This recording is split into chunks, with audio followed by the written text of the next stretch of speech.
Today was not a good offensive performance from the Detroit Lions, but they still scored 34 points on one of the best defenses in the NFL.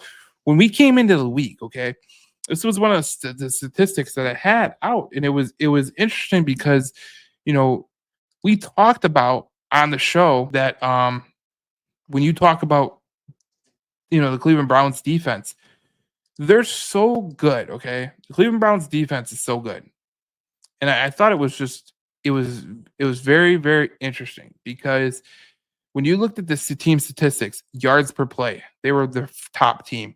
EPA, like that's a statistic for defense. But you're looking at it and you're going, wow, this team is really taking it on. And I look at some of the statistics they allowed the lowest yards per game in the NFL. They allow the second least yards per play. Okay.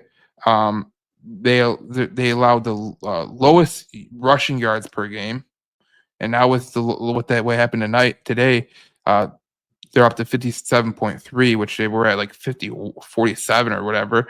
But that's what you see, and then look like quarterback pressures. Like the Cleveland Browns were, you know, in the middle of the league in terms of their quarterback pressures. So I just love what the Detroit Lions were able to do today in terms of not playing their best game by any stretch of the imagination, but they still come back to win the football game. I mean, still come back and win that football game, regarding even all the missed passes, the interception, all that. Like they still came back after all that and still blew them out. And it was a credit to the defense, like Coach Campbell said, but it's a credit to the offense because they knew they weren't playing well, but the offensive line gave him a shot.